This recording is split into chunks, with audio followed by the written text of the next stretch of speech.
People think that when they get up in front of a group, they have to adopt some type of whole new personality. They have to be a different person. And what we show them is it's about being you, the person that you are. And when you learn to do that, what you realize is that things like accents just add. They add to color. It's the type of thing that people really appreciate. And it's the type of thing that really helps get your message across in a sincere way. Finally, and here's the tough part again for people to believe first time out, and that is it's actually in the pause where you create your entire presentation. For 99% of all business speakers, you're up here talking and the most important thing on your mind is always the next thing you're going to say. So you're always processing that next thing. And while you're processing that next thing to say, of course, there are words coming out of your mouth. The quality of those words coming out of your mouth are severely eroded by the fact that you're trying to come up with that next thing you're going to say. With this method of lock, talk, and pause, it's about never thinking 5 minutes down the road, 1 minute down the road, 15 seconds down the road. What you're always thinking about, the most important thing on your mind, is the next time you're going to pause. See, I only have to keep track of, oh, that's right, one thought. I have to keep track of one thought, and who am I giving it to? I'm not trying to distribute it all around once a second. I'm giving that one thought to one person. I'm maintaining eye contact with that person through that thought. There, it's done.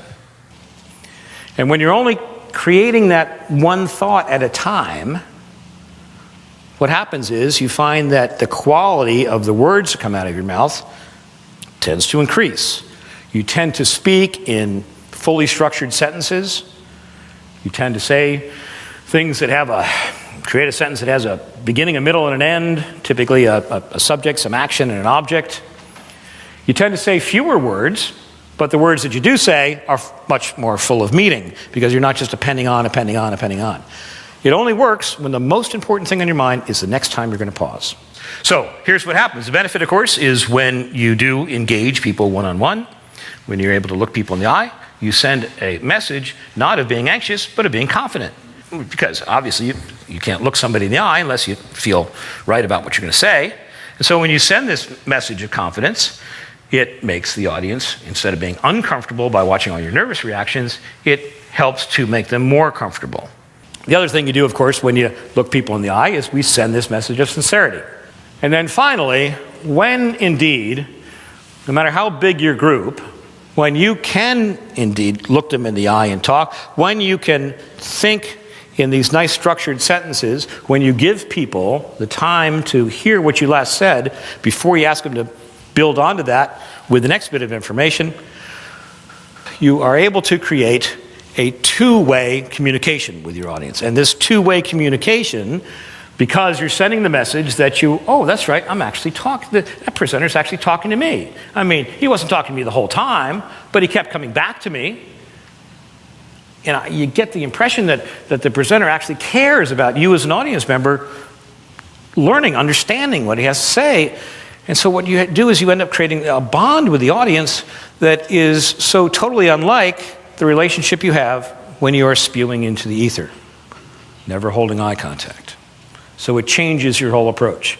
And what happens is you then end up getting huge amounts of positive feedback when people look at you rather than looking out to an audience. And those times where you do, maybe you hold eye contact for a couple seconds, what do you typically see? You see people with their heads down working their BlackBerries or doing anything other than being engaged with you.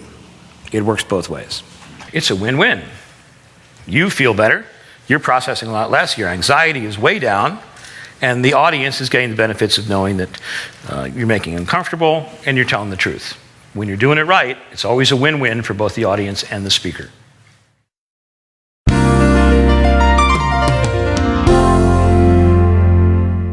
The reason a pause is so important is the pause when you speak is equivalent to the paragraph in the written word. It's that simple. How many people like to read textbooks that have nothing but solid text over a page? No breaks, no anything? I remember some chemistry books, physics books. You know, you look at a page that's completely filled with text, no breaks whatsoever. Your brain looks at it and goes, no, I don't think so, and you close the book. Now, you take a newspaper. Think about a newspaper. Anybody know how many sentences there are in the average newspaper paragraph? 2. USA Today, 1. But really, pick up a newspaper, and the average numbers of sentences in paragraph is 2. Because why? Well, newspapers are in the business of trying to deliver new information to people quickly. They know they have one shot to give it to you, because most people don't hold on to newspapers. They don't, they're not reference material. They read them through, and then they toss them in the trash on their way off the train. So the process of getting information, a lot of new information to people quickly, involves being able to parcel it out into nice little bite-sized morsels that the brain can ingest. The paragraph is a big key to that. Think about it. When a paragraph comes out, you read across the paragraph, 1 sentence, 2 sentences, then what do you get? You get nice white space. That white space is brain rest. And then even before we ask you to take in more information, we give you a little more white space, a little more brain rest. That's what a paragraph's all about. Well, the pause in speech works exactly the same way. That in order to get your audience to really take in what you have to say, you got to learn to stop talking. Stop talking long enough for them to ingest that last thing you said, get a picture of it, try to put it into a context that they know before moving on to the next thing you're going to say. And it also provides for those few times that maybe you do run out of something to say and you pause. Well, if you're like most people and you talk on and on and on and on, continually on, eventually your mouth can outrun your brain. And then when that happens, the pause that comes because you can't think of what you're going to say next can be very pregnant. The pause is absolutely the most important thing you can do. People have a hard time appreciating that because they think that speaking is about speaking. You learn to establish the pace. You learn that what speaking is all about is finding one person, giving one thought, and then having one pause. One pause long enough for them to ingest the last thing you said. One person, one thought, one pause. And then finally, probably the most important thing is by breaking information down and giving people these frequent, constant chances to hear that last thing, it helps them to build a picture of what you're talking about in their mind. In other words, they take a building block, they hear that, all right, got that, rest, all right, and the next thing you say, they build on top of that, next thing you say, you build on top of it. And people can much more clearly not just hear what you say, but they in this picture, they can engage a lot more senses. They can become part of it. And your message gets through much more deeply. Mark Twain gets a lot of things attributed to him that he never said, but one of the things he did say was that the right word may be effective, but no word was ever as effective as a rightly timed pause. Somebody shout out the name of somebody in public life that they would consider to be a good public speaker. Barack Obama. Barack Obama understands the power of the pause. Bill Clinton. Bill Clinton, I go with that. Anybody else? Okay, Reagan, Colin Powell. Interesting.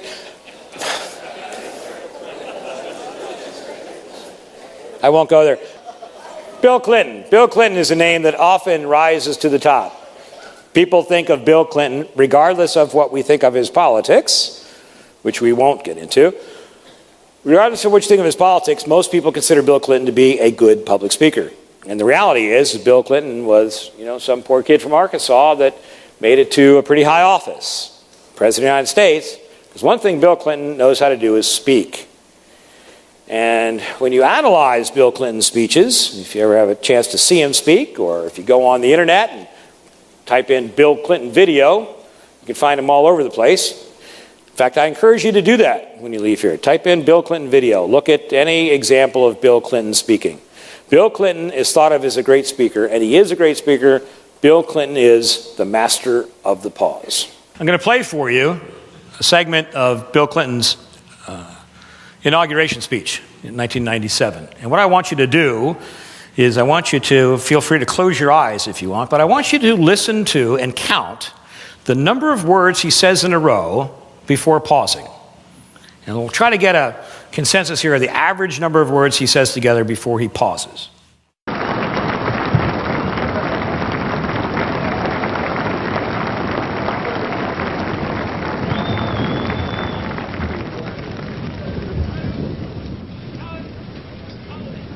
My fellow citizens, at this last presidential inauguration of the 20th century, let us lift our eyes toward the challenges that await us in the next century.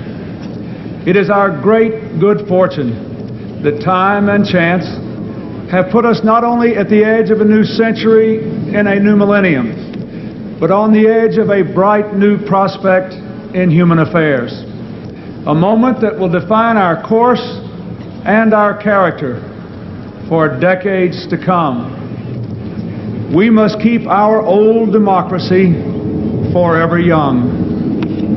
Guided by the ancient vision of a promised land, let us set our sights upon a land of new promise. The promise of America was born in the 18th century out of the bold conviction that we are all created equal.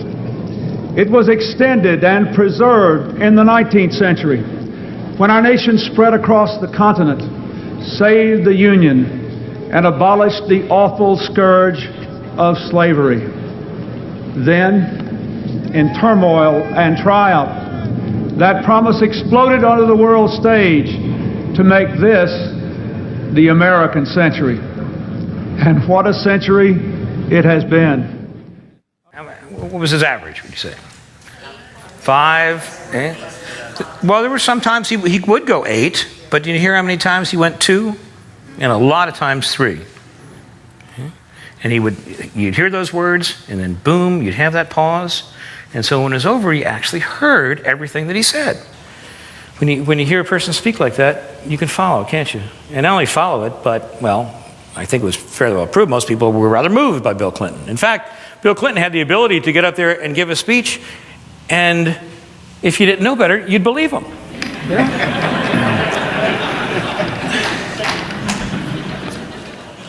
The guy knows what he's doing. He's the master of the pause. The interesting thing about Clinton is his handlers showed him films of, can anybody guess the person Clinton thinks of his mentor? JFK. Anybody in the audience old enough to remember Jack Kennedy? He was the president of the United States. John Kennedy was a very significant person in the speaking world because he was really the bridge. He was the bridge from the old style, the old oratory style, to the new humanistic style. I have chosen this time and place to discuss a topic on which ignorance too often abounds and the truth too rarely perceived. And that is the most important topic on earth, peace. I speak of peace because of the new face of war. Total war makes no sense in an age where great powers can maintain large and relatively invulnerable nuclear forces and refuse to surrender without resort to those forces. It makes no sense in an age where a single nuclear weapon contains almost 10 times the explosive force delivered by all the Allied air forces in the Second World War. It makes no sense in an age when the deadly poisons produced by a nuclear exchange would be carried by wind and water and soil and seed to the far corners of the globe and to generations yet unborn. Jack Kennedy spoke in groups of words, 3, 4, or 5 words at most, with a space, a pause between each one. And that was the model that Bill Clinton used and uses today when he speaks. Anybody know what this is? Carnegie Hall. Anybody know how to get there? Practice, practice, practice. Exactly. Well, what I'm here to tell you is that with lock, talk, and pause, is the last thing you want to do is practice, practice, practice. In fact, the best presentations are given when the presenter has a great body of knowledge, but hasn't spent a moment thinking about what she's going to say. In other words, the best presentations occur when you could give the same presentation a dozen times, and every time, hopefully it's different. Because every time, if you're doing it right, you're just dealing with those thoughts that come to you from your own internal knowledge base at the moment. You're always living in that moment because you know that the pauses that you have provide plenty of time to come up with that one thought, which is the next one out of your mouth. Every one of you here has within you the ability to create that one thought on the spot. because that's what you're doing anyway. Only you've got 6, 8, 10 of them, and you're trying to juggle them all around, and you're trying to come out with one. And what we're saying here is that that's working too hard. By the way, anybody ever hear Bill Clinton's buddy Al Gore speak? Do we like Al Gore? Do we think of Al Gore as being a great speaker? Al Gore spoke at the 2000 convention when he did his acceptance speech for the presidential nomination. Al Gore had his 130-point program for America that he thought was very important to get out. I'm serious. That's what he called it, 130-point. And he had 45 minutes to speak. And so he started out, and Al Gore spoke for 45 minutes straight without ever pausing for a moment. And what happened was, during the first 20 minutes of his speech, people hearing things that they like would applaud. They'd try to applaud. But then they found that although they would applaud, he wouldn't stop speaking. And so then it became something they felt very uncomfortable with, because they were talking over him. They were applauding over him. And so for the last 20 minutes of his speech, he spoke and nobody applauded at all. He just spoke for 20 minutes straight, not a single break. And I think if you were to give a pop quiz to the audience and ask them how many of those 130 points for America people could remember, probably was no more than 3. So it's about eye contact. Effective speaking requires finding one person in the audience to whom you're going to give a thought. Give that entire thought to one person. Carry on a series of one-on-one conversations with each and every member of the audience, and then learning how to pause, giving them a moment for all that to sink in before you move on to the next person.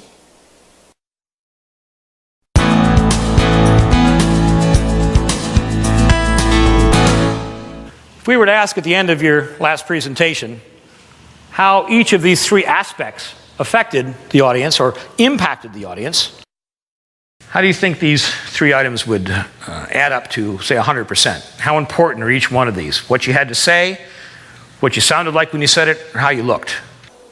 Survey says how you look. 55% of the impact you have in the audience is based on how you look. And not, was she wearing an Armani suit? Did she have diamond? It's how did the speaker comport herself? Did she look comfortable? Did she look confident? Same thing when it comes to how you sound. 38% of your impact is how you sound. And what you have to say? Not that much. How you sound sends those same type of images, because people know that if somebody can say something in a nice strong voice, that they probably believe it. Most of us aren't very good at saying things we don't believe or saying things we're not sure of in a very loud voice. Think of times when you go to a party, you're introduced to a whole bunch of people, and then throughout the night, somebody comes up, you go, "Hi, Bob, how you going? Good party? Yeah. Hi, Sally, having a good time?" Then you see somebody you don't quite know. "Hey, how are you?" We tend to mumble through, don't we? Anybody like to sing in the car? Radio comes on, sing in the car? When you're alone, what kind of volume do you sing at? Pretty high. How about when somebody else is in the car? Yeah. See, when we're by ourselves, it really doesn't matter. We don't have to worry about how good our voice is, but when we're not sure how we sound, we tend to throttle it back. Right? So just like eye contact sends strong signals about credibility, our voice, the volume we put behind the words, says loads about how strongly we feel, how confident we feel in the words we say. The unfortunate thing about this study here, of course, is most presenters spend all their time coming up with what they're going to say. They think it's all about what they say. Most of the presentations we see, and most of the presenters we see, are hamstrung by the fact that they try to say way too much in a presentation. They try to get across way too many sets of facts, especially those about which they don't really strongly know or believe or are passionate about. Anybody know who Peggy Noonan is? Anybody know that name, Peggy Noonan? She was a speechwriter for President Reagan. She writes a column in the Wall Street Journal. She's written a number of books on public speaking. One of her favorite sayings when talking about the audience is that they won't care how much you know until they know how much you care. Pretty simple saying, but it's strong when you think about it. Audiences are moved by your passion. In fact, passion is really the only thing that people listen to. People need to know how strongly you believe in what you say. And when you believe in something, they're going to be moved by it. Great speakers know that. Bill Clintons of the world know that. that the words, the 130-point program for America is worthless, a 3-point program for America about what you could really speak with some tremor, some depth, with some confidence is what's going to move people. It's not about your message, it's about how you say it. So what this is leading to is how then, once you've established this eye contact, so that the audience believes you, and you make them comfortable, and once you've realized that it's all in the pause, where you're going to be creating your next thought, one thought at a time, delivered to one person at a time, how then do you take it to the next level and get people emotionally involved?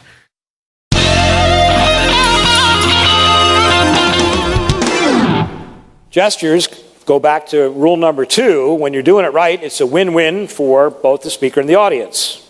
Remember the 3 rules. If you're working too hard, you're doing it wrong. When you're doing it right, it's a win-win.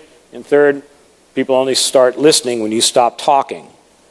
But the way gestures work as a win-win is when you actually get your body involved to paint a picture of what you're saying. What I mean by this is that for the audience, using gestures allows them to see a better picture of what you're trying to say, or at the same time for the presenter, it gives the presenter an opportunity to get rid of all this excess energy that's running through. Every time you move a muscle, we're burning calories. We're burning up this energy. And by being able to move your body, get the body involved, you dispense with much of that excess energy. What happens with the audience is it involves more of their senses. I mean, I could get up to the podium and I could tell you all about all the great things that are going to happen here. And I can do it. But of course, the trouble with podiums is when your hands get attached, it's the 10,000 volts and they never come off. So you can't really get the rest of your body involved. So now you have this static picture of somebody speaking. But when you get your body involved, you involve more senses. You get people to, that's right. And we all know that we remember so much of what we hear, but we remember significantly more about what we hear and see. We actually remember most about what we hear, see, and do, which is why in training we often try to do exercises to get people involved, but we increase significantly the impact we have on audiences when we engage more of their senses. And gestures will do just that. Also, you can tend to reinforce words so that you just don't talk, well, it's very important that we get our profits up and we get our costs down. You say it's very important that we get our profits up here and we get our costs down here. Because see, it's a difference between, we have your sales up. We get sales up here and our costs down here. The difference between sales and costs is profit. And profit, oh, that's right, that's where profit sharing comes from. So we reinforce words and they make them stronger than just the sounds coming out of our voice. And also, using your body, getting your body involved is a good way to overcome occasional attention gaps on the part of the audience. Anybody here willing to admit that since the start of this program that they had maybe a thought or two outside this room? I'm hurt. In fact, I'm done. Thank you. No, stop. They want me to go.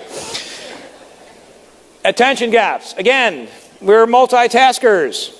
We're sent to presentations. We're sent to hear people talk, and yet we've got all kinds of things in our minds, like that call that we didn't make to the client, or that report that has to get out, or that's right, maybe we were even thinking about that little discussion we had with our spouse before we left the house this morning. Nobody comes to a presentation carrying this excess of attention. You never have 100%. You have maybe 85 if you're lucky. Well, the point is, so with these different attention, and when audiences lose attention, one of the problems is they'll drift off, they'll start thinking about something else. And then when they do start to come back, they hear something and they go, what was that? And then they start trying to think what the last thing you said. Of course, you're still speaking, and so now the attention gap still continues because they're thinking about something and you're talking about something different. The point is, by using gestures, being able to fill attention gaps, people can see, and sometimes you just get over that gap and you don't lose them once again. Audiences, we give audiences all the opportunities they want to go off on these journeys of self-discovery. Your job is to keep them all on your particular path. The energy that you throw out works not just to your benefit because you're getting rid of that nervous energy, but it works for the audience's benefit because you're more comfortable and they're more comfortable. Now, what happens, unfortunately, is that people often engage in gestures that aren't very effective. One we see here, there's the arrogant stance. You see this is the CEO, or this is the one that we call it the George Patton stance. You know this one? No poor bastard ever won a war by dying for his country. Won a war by making some other poor dumb bastard die for his country. It sends a signal of arrogance, which most people don't. Like this one, we call the phone booth, crossed arms. This is one that we see a lot. This is probably the most common thing people do when they get up is they tend to hug themselves, you know. This is comfortable, actually. I like this. Actually, I love me. This is good, yeah. I feel really secure like this. But the problem is if I try to talk about having to get sales up and we have to get our expenses down, you know, you're limited by having your arms completely locked together in terms of the impact that you can have. So, and again, think about this. Think where the energy is going now when I'm like this. It's just, or even when we do this, you know, the prisoner. We often see this. Well, here's one we see. We call this the fig leaf, which is not. We see more men do this than women. The only thing worse than the fig leaf is the talking fig leaf. You know, when they start to do the gestures. And they do. One of the most common things you see, we have the key changer, where. Because, and again, men probably more than women are more comfortable when they have their hands in their pockets. Johnny Carson used to have his hand in his pocket. Is anybody old enough to remember Johnny Carson? Okay. And he would often talk like this, had one hand in his pocket. Fortunately, Johnny Carson is a great example of, and when I told you before, you'll never look at a presenter in the same way again. The problem is that all the rules that we talk about, all the ways to do things right, are often broken by people who can. Those people who can break rules because they have what we don't, and that's called charisma. It's true. Believe me. We've been trying to quantify charisma for 20 years. If we could, we'd package it, put it in a class, and charge $100,000 a day for it. Because you could go on to be president if you had charisma. You could be like Bill Clinton, and if you have charisma, you can get away with almost anything. One of the things people with charisma can get away with is breaking the rules when it comes to speaking. Johnny Carson had a lot of charisma. You could do that. But the point is, hands in your pockets are not a great thing. First of all, if you notice this, if I were to shake my pockets, notice that you don't hear anything. Often when somebody's shaking the pocket, the audience are going, hey, it sounds like a couple quarters, dime. See? He's got about 85 cents in there, I think. What do you think? So if I were to shake mine, you wouldn't hear anything, because as a professional, what I do is I empty my pockets before speaking. But the trouble, of course, with the hands in the pockets, it restricts your ability to reinforce a word. So you try to talk about, we've got to get our sales up, we've got to get our costs down, want the whole company together on this, all right? The idea with gestures is to always have as much air under the wings available as possible. And the only way you can really do that is to put your hands to what we call the neutral position. You just let them drop by your side. You just have to learn to not think about them so that when you do want to make a point, they're right there to do it. So typically it's just this, feet shoulder width apart, hands to neutral, unless you're using them to gesture. It's that simple. If you can't do anything that you learned here today, if you do nothing else, you take nothing home, you learn this one, is that all great communicators knew how important it was to smile. When we talk about eye contact, we talk about, really, I always preface it by saying in Western civilizations, Western cultures, we tend to associate eye contact with telling the truth. But there are other cultures where eye contact is not appropriate, or eye contact has more rules. Typically in Asia, cultures there demand a certain level of equality with the person who's looking you in the eye. If you're in Japan and you work for the company as a middle manager, you can't look the CEO in the eye, right? Just that's how it works. Well, there was a woman from Africa who explained to me that in her country, what it came down to was this, that if you didn't look somebody in the eye, they didn't trust you. If you looked them in the eye too long, they didn't trust you.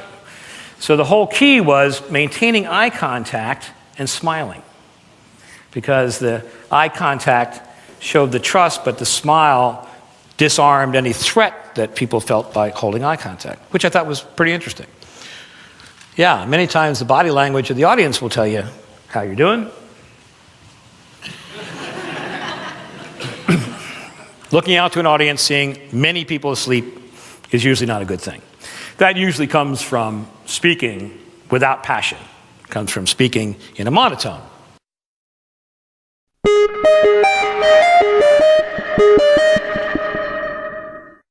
Tone and inflection are not only important to get people involved, but the interesting thing about tone and inflection is it's true that the exact same words with different inflections on different words changes the meaning. I didn't say he stole the money. I didn't say he stole the money.